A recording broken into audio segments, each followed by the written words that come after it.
si Tshilombo tient absolument à déboulonner, pour utiliser un terme propre aux mécaniciens, si Tshilombo tient à déboulonner le régime dictatorial, la meilleure façon d'y parvenir, ce n'est pas avec une clé anglaise, c'est tout simplement en remettant officiellement sa démission. Et l'occasion rêvée pour cela, c'est le 100e jour de sa présidence volée. Si dans 3 jours, prenant pour prétexte le 100e jour de sa prestation de serment, Tshilombo remettait sa démission, eh bien ce sera un signal extrêmement fort. C'est un acte d'une bravoure extraordinaire qu'il aura posé, et je suis sûr et certain que les générations présentes et futures des Congolais lui en sauront gré.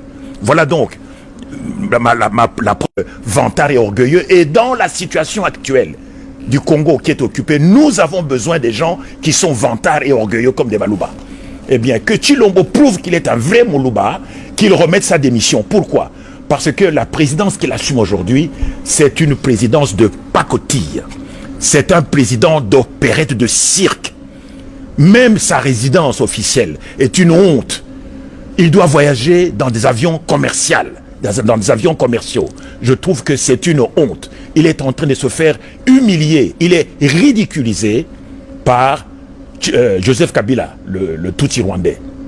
Maintenant, c'est un affrontement, c'est un duel au couteau entre un Moulouba, Tshilombo, et un Tutsi rwandais, Joseph Kabila.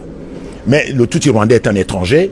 Il faut maintenant que Tshilombo prouve qu'il est chez lui et qu'il peut tacler sérieusement Joseph Kabila. En faisant quoi?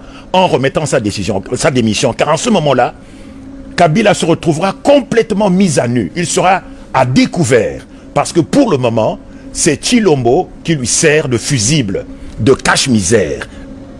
Passez-moi l'expression de cache-sexe. Mais si Tshilombo se retire, en ce moment-là, toute la nudité de Joseph Kabila apparaîtra au grand jour. Et il pourra être facilement neutralisé. Donc, si Tshilombo tient absolument à déboulonner, pour utiliser un terme propre aux mécaniciens, si Tshilombo tient à déboulonner le régime dictatorial, la meilleure façon d'y parvenir, ce n'est pas avec une clé anglaise, c'est tout simplement en remettant officiellement sa démission. Et l'occasion rêvée pour cela, c'est le 100e jour de sa présidence volée. Si dans 3 jours, prenant pour prétexte le 100e jour de sa prestation de serment, Tshilombo remettait sa démission, eh bien ce sera un signal extrêmement fort. C'est un acte d'une bravoure extraordinaire qu'il aura posé, et je suis sûr et certain que les générations présentes et futures des Congolais lui en sauront gré.